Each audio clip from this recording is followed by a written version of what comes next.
Did you know the 2026 World Cup didn't build a single new stadium, and it still came out as the most carbon intensive World Cup ever held? So, one independent analysis puts it at roughly 7.8 million tons of CO2 equivalent, which is about 2.1 times the official total reported for Qatar 2022. That is kind of unbelievable.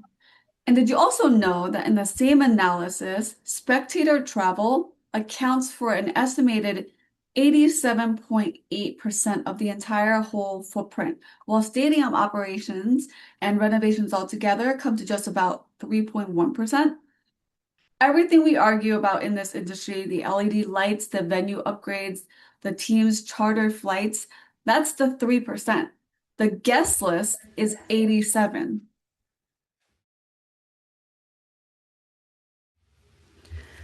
Welcome back to Tips for Change, the show where we talk about building events that are better for people and the planet, and where we try very hard not to pretend that's simple. I'm Martine. And I'm Tammy. The World Cup wrapped up less than a few weeks ago with Spain crowned the victor over Argentina. And the sustainability postmortems are already eye-opening. So here's what we'll discuss today: a clear method for figuring out where your own event's footprint actually sits.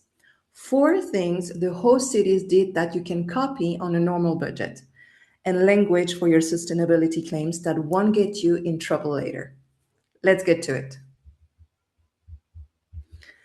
Let's start with the single most useful thing to come out of this tournament because it changed how you plan your next event. The travel number. Right, the travel number.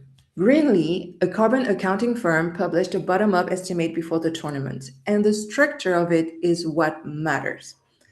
Spectator travel came in at roughly 6.8 million tons, or 87.8% of the total. Team travel, all 48 squads, 104 matches, flights across a continent, was 0.2%. 0.2. That is the thing that everyone posts pictures about, the private jets, the team charters, and everyone is so upset about. 0.2. Right. And stadium operations were 0.8%. Renovations, 2.3%. It's like installing a smart thermostat while the front door is propped open. All right. I want to jump onto that number itself before we build a whole philosophy around it, because that 7.8 million is not the only figure in circulation, right? And that spread is enormous. Yeah, that's a fair challenge. Let's talk it through. So when the US, Canada, and Mexico submitted their joint bid in 2018, consultants ARUP estimated a total of 3.7 million tons based on an 80 match tournament rather than the 104 we actually got. The June 2026 Greenleaf report says 7.8 million. Scientists for Global Responsibility, working with the Environmental Defense Fund, put it around 9 million. And the New Weather Institute report cited by UNEP gives a range of 9 to 15 million tons. That is a four-fold spread across the same event. And every one of those is defensible because they're drawing the boundary in different places. Mhm. Do you count a fan who was flying to New York anyway and bought a ticket where they were there? Do you count broadcast teams, sponsor hospitality, fan festivals? Greenlee actually is upfront that they included the fan zones, home viewing, corporate travel, and they modeled each attendance as separate person making the full journey, which likely overstates the emissions for anyone who is attending more than one match. So the honest framing for planners is the total is contested, but the impact is not. Mhm. Every credible estimate agrees attendee travel dominates. That's the finding you can act on. We mean your first sustainability decision isn't your caterer, it's your location and your program format. And I'd add, It's your measurement order. If you're spending your first 50 hours of effort on venue energy, you're optimizing the small number. Survey your attendees' travel first, even roughly, even just origin city and mode. That one dataset will reorder your entire plan. So we're not just here to critique all of the things they did wrong, because I keep seeing all of these, quote, most polluting World Cup ever headlines and nothing else. No, and that's the part getting lost. Structurally, this tournament made several decisions that were genuinely better than Qatar's, and they're the decisions most of us actually control. All right, Martine, give me the rundown. Let's go. First, infrastructure. Qatar's new build stadiums and temporary seating came to 893,000 tons, nearly a quarter of its entire reported total. For 2026, using existing venues, that category dropped to about 238,000 tons or 3.1%, a 71% reduction on the build. Existing venue over new builds. That's the oldest advice in our industry and something that we talk about endlessly in all of our episodes and our content. And it's still the highest leverage thing on the list. Two more. The host country's grids run about 25% cleaner than Qatar's, with Canada especially low at 0.100 kilo CO2 emission per kilowatt hour, thanks to hydro and nuclear. And accommodation. Qatar's hotels, air conditioning against desert heat, ran at roughly 103 kilo CO2 emission per person night. US hotels come in around 18 kilo, roughly 6 times lower. So accommodation emissions halved, even though attendance nearly doubled. Down from about 728,000 tons to 367,000.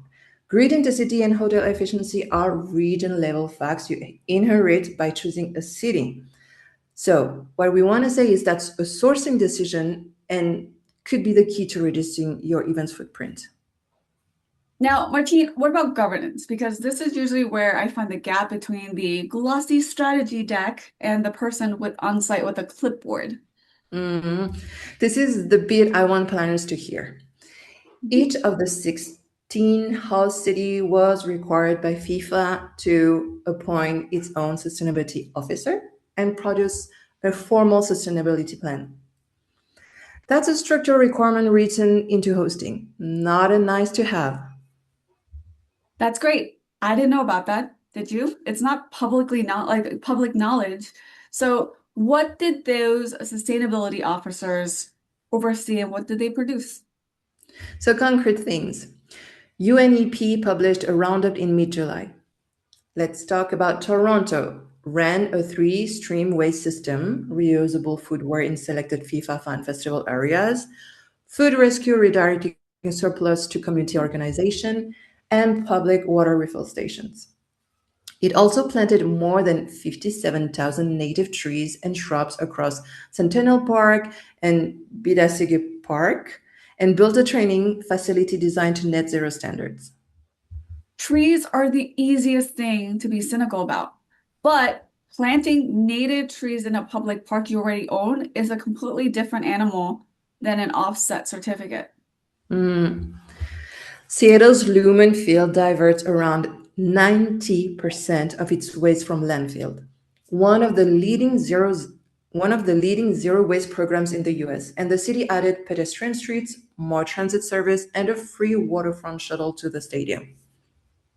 At neighborhood watch parties, the city hired a firm to run reusable cups and containers with volunteers standing at the bins doing live sorting education. That's amazing. Having volunteers at the bins definitely helps make things more accountable when it comes to recycling. And then that's an unglamorous detail that makes or breaks diversion rates, right? It costs almost nothing. Now let's talk about Mexico City because it ran an anti-waste strategy called Gol por el Ambiente, tied into federal circular economy legislation, plus 7 dedicated public transport routes to the stadium on match days, and an upgrade to the Tascania Transport Interchange. Okay, so here's my hard question. Does any of that move that 7.8 million ton number? No, not measurably. So why are we doing it? Two reasons. First, those measures land in the category the organizers actually govern and they compound locally. The transit lane, the refill station, the composting contract, they outlive the event. Mhm. Second, and this is the uncomfortable one, the sustainability staff authority was confined to operations.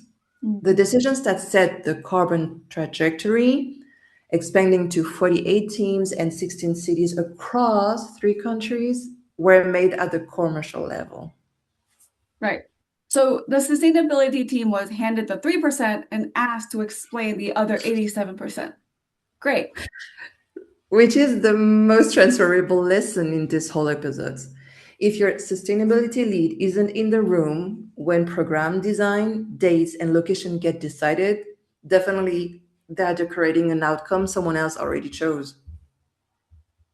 So here's something I noticed and couldn't stop thinking about. For all the noise, FIFA did not brand this tournament as being carbon neutral. They didn't, and there's a very specific reason. Qatar. Qatar. FIFA said the 2022 tournament would have a footprint of 3.6 million tons and would be offset to neutrality. On June 7, 2023, the Swiss Fairness Commission, ruling on complaints from NGOs in Belgium, France, the Netherlands, Switzerland, and the UK, found FIFA had engaged in misleading and unfair advertising. Can we go into a little bit more details on what grounds specifically? Because this part is something planners should have tattooed somewhere so that they remember. Right. FIFA was required to prove that its calculation methods were generally accepted, that they covered all emission sources, and that the emissions calculated were fully offset. It couldn't. The Commission advised FIFA to stop making unsubstantiated claims, particularly the carbon neutral claim. So the finding wasn't you polluted, it was you can't prove your claims in numbers. Exactly.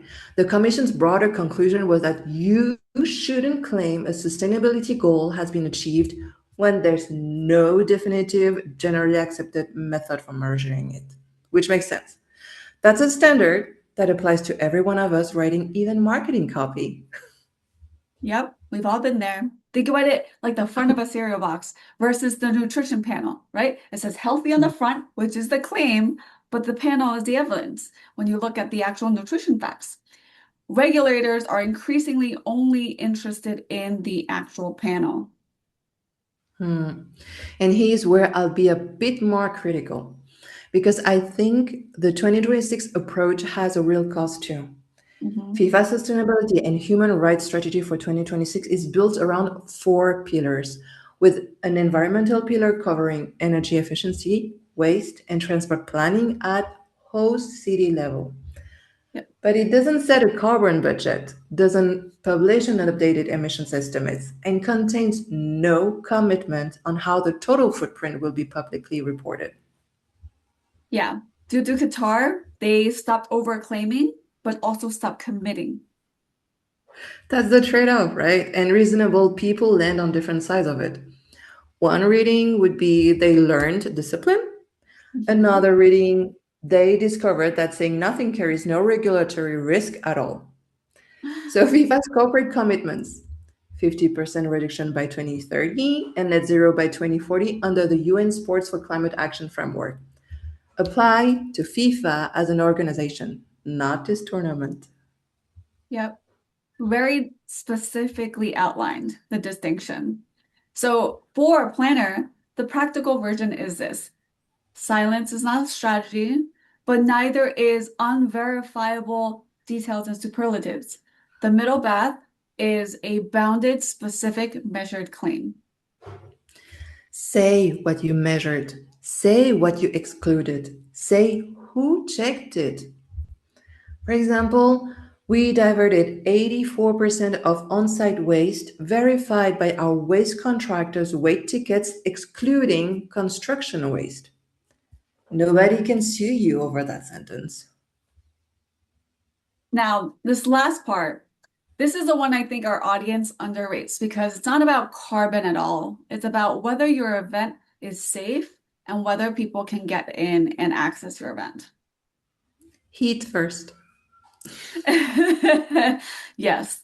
So the World Weather Attribution model, the tournament in advance, and expected that 26 out of the 104 matches to be played at a wet bulb glow temperature, or WBGT, of at least 26 degrees Celsius, which is where the Players Union recommends cooling breaks.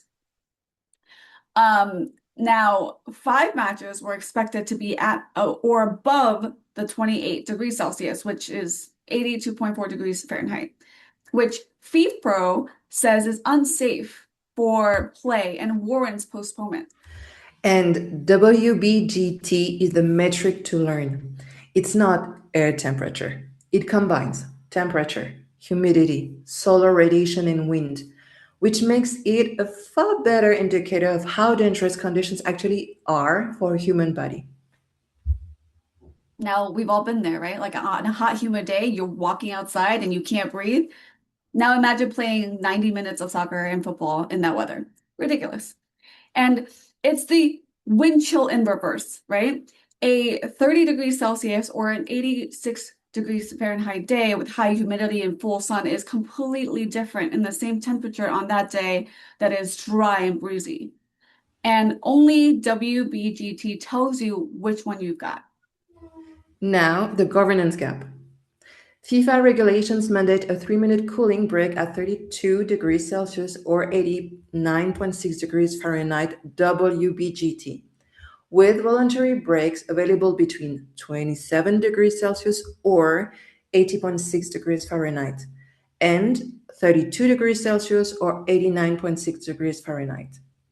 FIFPro's postponement threshold is 28 degrees Celsius or 82.4 degrees Fahrenheit. There's no agreed cutoff between them. And here's the part that gets me. Reuters ran satellite WBGT data mid-tournament and found that no match had reached FIFA's 30-degree trigger at all. Not one. But 35 of those matches passed the level where FIFA wanted cooling breaks.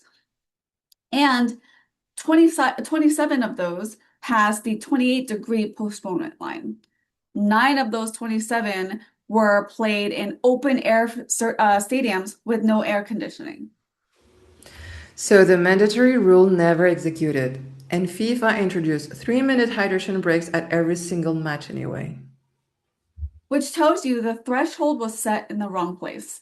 And to be fair to the modeling, these are estimated conditions for the venue and kickoff time, not the official pitch side instrument readings.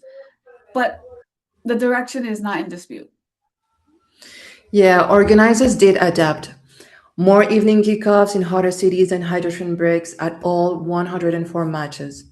But most stadiums are open air, and FIFPro's own general secretary said something interesting after the Club World Cup. FIFA responded constructively and modified its heat handling mid tournament, but it would have been better in advance. Reactive versus predetermined. That is the whole lesson. Now, access, which is the inclusion half of our brief. This one got genuinely heated.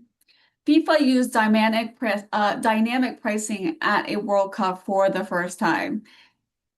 General sale ran from $140 to for the cheapest group of games to $8,680 for the final, with prices subject to change. The Football Supporters Europe called it a monumental betrayal. And after backlash, FIFA released $60 tickets for every round through the final, distributed by teams to their most loyal fans. And then it escalated. FSE and the consumer groups, Euro consumers filed a formal complaint with the European Commission alleging FIFA abuses position to impose excessive prices and criticizing the pressure selling tactics and transparency. Here's the trade off I want to name honestly rather than moralize about.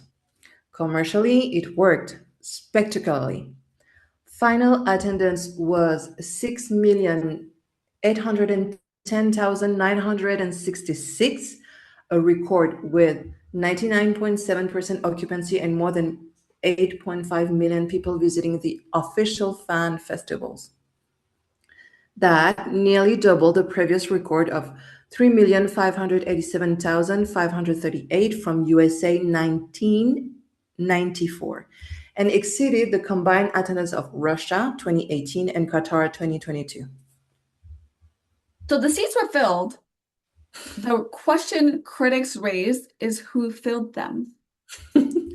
The argument is that rapidly rising prices favor wealthier buyers, and Mhm. that in a multi country format, ticket price is only part of the cost. Think about flights, accommodation, ground transport, and border crossing stack on top.